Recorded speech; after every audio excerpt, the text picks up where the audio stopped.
ಇನ್ಸ್ಟಾಗ್ರಾಂನಲ್ಲಿ ಶುರುವಾದ ಪ್ರೀತಿ ಕೊನೆಗೊಂಡಿದ್ದು ಹೇಗೆ? ಇನ್ಸ್ಟಾ ಪ್ರೀತಿ ಸಾವಿನಲ್ಲಿ ಅಂತ್ಯವಾಯ್ತಾ? ಅಷ್ಟಕ್ಕೂ ಈ ಹತ್ಯೆಗೆ ಕಾರಣರಾದವರು ಯಾರು? ನಮಸ್ಕಾರ, ATN.comಗೆ ಸ್ವಾಗತ. ನಾನು ಸಪನಾ. ಪ್ರೀತಿ ಇದೊಂದು ಎರಡು ಮನಸ್ಸುಗಳ ನಡುವೆ ಹುಟ್ಟೋ ಸಹಜ ಭಾವನೆ. ಜಾತಿ, ಧರ್ಮ, ಆರ್ಥಿಕ ಸ್ಥಿತಿ ಅಥವಾ ಯಾವುದೇ ಸಾಮಾಜಿಕ ಕಟ್ಟುಪಾಡುಗಳ ಹಂಗಿಲ್ಲದೆ ಚಿಗುರೋ ಮನಸ್ಸುಗಳನ್ನು ಬೆಸೆಯೋ ಅಪೂರ್ವ ಬಂಧ. ಆದರೆ ಭಾರತೀಯ ಸಮಾಜದಲ್ಲಿ ಜಾತಿ ಎಂಬ ಅದೃಶ್ಯ ಉಕ್ಕಿನ ಗೋಡೆ ಪ್ರೀತಿಯನ್ನು ಶತ್ರುವನ್ನಾಗಿ ಮಾಡಿದೆ. ಮರ್ಯಾದೆ ಹೆಸರಿನಲ್ಲಿ ಪ್ರೇಮಿಗಳ ಮರ್ಯಾದೆಗೇಡು ಹತ್ಯೆಗಳು ನಡೀತಾ ಇದೆ. ಕುಟುಂಬದೊಳಗೆ ಢಾಳಾಗಿರೋ ಜಾತಿಯ ಕ್ರೌರ್ಯ ತಾವೇ ಹೆತ್ತು ಹೊತ್ತ ಮಕ್ಕಳನ್ನೇ ಕೊಲ್ಲೋ ವಿಕೃತಿಯಾಗಿ ಮುಂದುವರೆದಿದೆ. ಜಾತಿ ಕಾರಣಕ್ಕೆ ಬಿಹಾರದಲ್ಲಿ ಜೀವವೊಂದು ಬಲಿಯಾಗಿದೆ. ಇದು ಮರ್ಯಾದೆಗೇಡು ಹತ್ಯೆನಾ ಅಥವಾ ಬೇರೆ ಕಾರಣಗಳು ಇದೆಯಾ ಅನ್ನೋದು ಇನ್ನೂ ಸ್ಪಷ್ಟ ಆಗಿಲ್ಲ. ಆದರೆ ಆಕೆಯ ಪೋಷಕರು ಬಾಲಕಿಯ ಪ್ರೇಮಿ ದಲಿತ ಸಮುದಾಯದ ಯುವಕನತ್ತ ಬೆಟ್ಟು ಮಾಡ್ತಾ ಇದ್ದಾರೆ. ಹೌದು, ಬಿಹಾರದ ಸರಣ್ ಜಿಲ್ಲೆಯ ಗ್ರಾಮವೊಂದರಲ್ಲಿ ರಜಪೂತ ಸಮುದಾಯಕ್ಕೆ ಸೇರಿದ ಹದಿಹರೆಯದ ಬಾಲಕಿಯೊಬ್ಬರು ಸಾವನ್ನಪ್ಪಿದ್ದಾರೆ. ಆಕೆಯ ಮೃತದೇಹ ತಮ್ಮದೇ ಕುಟುಂಬಕ್ಕೆ ಸೇರಿದ ಪಾಳು ಬಿದ್ದ ಬಾವಿಯಲ್ಲಿ ಪತ್ತೆಯಾಗಿದೆ. ಬಾಲಕಿಯ ಸಾವಿನ ಪ್ರಕರಣದಲ್ಲಿ ಅದೇ ಗ್ರಾಮದ ಆಕೆಯ ಪ್ರೇಮಿ ದಲಿತ ಯುವಕ ಮತ್ತು ಇತರ 4 ಪೊಲೀಸರು ಬಂಧನ ಮಾಡಿದ್ದಾರೆ.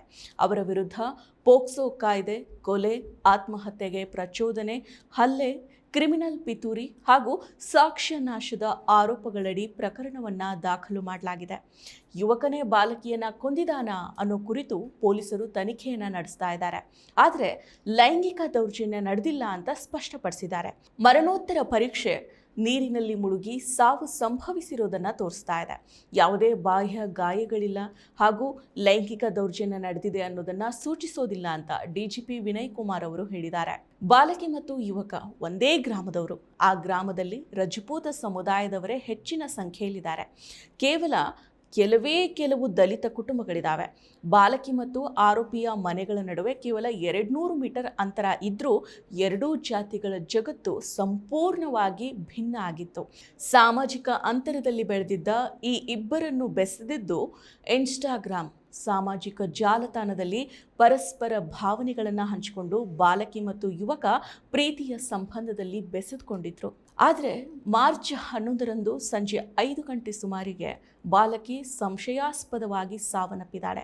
ಬಾಲಕಿಯ ತಾಯಿ ಮತ್ತು ಒಬ್ಬ ಗ್ರಾಮಸ್ಥನ ಹೇಳಿಕೆಯ ಆಧಾರದ ಮೇಲೆ ಬಾಲಕಿಯನ್ನ ಬಾವಿಗೆ ತಳ್ಳಲಾಗಿದೆ ಎನ್ನೋ ಶಂಕೆ ವ್ಯಕ್ತ ಆಗಿದೆ. ಅದೇ ಶಂಕೆಯಲ್ಲಿ ಪ್ರಕರಣವೂ ಕೂಡ ದಾಖಲಾಗಿದೆ. ಪೊಲೀಸ್ ಮೂಲಗಳ ಪ್ರಕಾರ ಬಾಲಕಿ ಇನ್ಸ್ಟಾಗ್ರಾಂನಲ್ಲಿ ತಾನು ತಮ್ಮ ಹಳೆಯ ಮನೆಗೆ ಹೋಗ್ತಾ ಇರೋದಾಗಿ ಯುವಕನಿಗೆ ತಿಳಿಸಿದ್ಲು. ಅವರಿಬ್ರು ಅಲ್ಲಿ ಭೇಟಿಯಾಗಿದ್ರು. ಬಾಲಕಿಯ ತಾಯಿ ಅವಳನ್ನ ಹುಡುಕಿಕೊಂಡು ಹೋದಾಗ ಇಬ್ರು ಕೂಡ ಅಲ್ಲಿ ಸಿಕ್ಕಿದ್ರು. ಜನ ಸೇರ್ತಾ ಇದ್ದಂತೆ ಯುವಕ ಅಲ್ಲಿಂದ ಓಡಿ ಹೋಗಿದ್ದಾನೆ. ಆದರೆ ಮನೆಯೊಳಗೆ 3ರಿಂದ 5 ಮಂದಿ ಅಡಗಿದ್ರು. ಅವರು ಅವಳನ್ನು ಹಿಡಿದು ಬಾವಿಗೆ ತಳ್ಳಿದ್ದಾರೆ ಅಂತ ಗ್ರಾಮಸ್ಥರು ಆರೋಪ ಮಾಡ್ತಾ ಇದ್ದಾರೆ. ಆದರೆ ಈ ಆರೋಪಕ್ಕೆ ಯಾವುದೇ ಪುರಾವೆಗಳು ದೊರೆತಿಲ್ಲ ಅಂತ ಪೊಲೀಸರು ತಿಳಿಸಿದ್ದಾರೆ.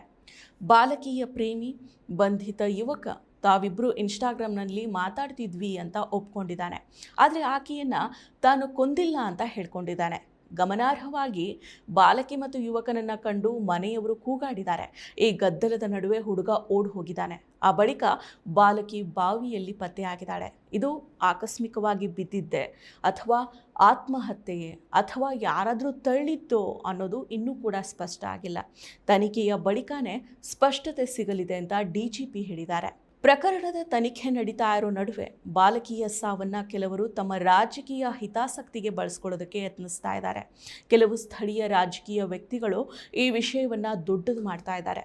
ಬಾಲಕಿಯ ತಾಯಿಗೆ ಘಟನೆಯ ಪೂರ್ಣ ಅರಿವಿಲ್ಲದೆಯೂ ದೂರಿನಲ್ಲಿ ಏನಿದೆ ಅನ್ನೋದು ಗೊತ್ತಿಲ್ಲದೆಯೂ ದೂರು ಪತ್ರದ ಮೇಲೆ ಆಕೆ ಹೆಬ್ಬೆಟ್ಟು ಒತ್ತುವಂತೆ ಮಾಡಲಾಗಿದೆ ಅಂತ ಕೆಲವು ಮೂಲಗಳು ಆರೋಪ ಮಾಡಿದ್ದಾವೆ. ಬಾಲಕಿಯ ಕುಟುಂಬವನ್ನು BJPಯ ಸಂಸದ ರಾಜೀವ್ ಪ್ರತಾಪ್ ರೂಢಿ, RJD ಶಾಸಕಿ ಕರಿಷ್ಮಾ ರೈ ಮತ್ತು ಸಂಸದ ಪಪ್ಪು ಯಾದವ್ ಭೇಟಿ ಮಾಡಿದ್ದಾರೆ. ಈ ಬೆಳವಣಿಗೆಗಳಿಂದ ಬಾಲಕಿಯ ಕುಟುಂಬ ಕಂಗಾಲಾಗಿ ಹೋಗಿದೆ. ಒಂದು ವಾರದಿಂದ ನಾಯಕರು, ಸಚಿವರು, ಮಾಧ್ಯಮದವರು ಬರ್ತಾನೆ ಇದ್ದಾರೆ. ಎಲ್ಲರೂ ಕೂಡ ಒಂದೇ ಪ್ರಶ್ನೆ ಕೇಳ್ತಾರೆ, ಇದರಿಂದ ನನ್ನ ಮಗಳು ಮರಳಿ ಬರ್ತಾಳಿಯಾ? ನನಗೆ ಯಾರೊಂದಿಗೂ ಮಾತನಾಡೋದಕ್ಕೆ ಇಷ್ಟ ಇಲ್ಲ ಅಂತ ತಾಯಿ ಆಕ್ರೋಶವನ್ನು ಹೊರಹಾಕ್ತಾ ಇದ್ದಾರೆ. ಇನ್ನು ಮತ್ತೊಂದು ಕಡೆ ದಲಿತರು ವಾಸ ಮಾಡೋ ಭಾಗದಲ್ಲಿ ಸ್ಮಶಾನ ಮೌನ ಆವರಿಸಿದೆ. ಅಪರಿಚಿತರು ಬರೋದನ್ನ ಕಂಡು ಜನ ಮನೆಯೊಳಗಡೆನೆ ಸೇರ್ಕೊಳ್ತಾ ಇದ್ದಾರೆ. ಆರೋಪಿ ಯುವಕನ ಕುಟುಂಬ ಈಗಾಗಲೇ ಗ್ರಾಮವನ್ನ ತೊರೆದಿದೆ. ಈ ಘಟನೆ ಕೇವಲ ಒಂದು ಪ್ರೇಮ ಕಥೆಯ ದುಃಖಾಂತ್ಯವಲ್ಲ, ಇದು ನಮ್ಮ ಸಮಾಜದ ಆಳದಲ್ಲಿರೋ ಜಾತಿ ವಿಭಜನೆ, ಭಯ ಮತ್ತು ಅಸಹಿಷ್ಣುತೆಯ ಕಹಿ ಪ್ರತಿಬಿಂಬ ಆಗಿದೆ.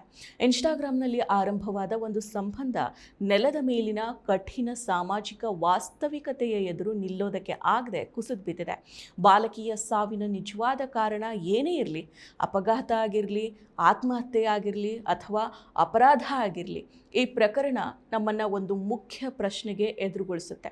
ಇಂದಿನ ಯುವಜನರ ಭಾವನೆಗಳಿಗೆ, ಅವರ ಆಯ್ಕೆಗಳಿಗೆ ನಮ್ಮ ಸಮಾಜದಲ್ಲಿ ಇನ್ನೂ ಜಾಗ ಇದೆಯಾ?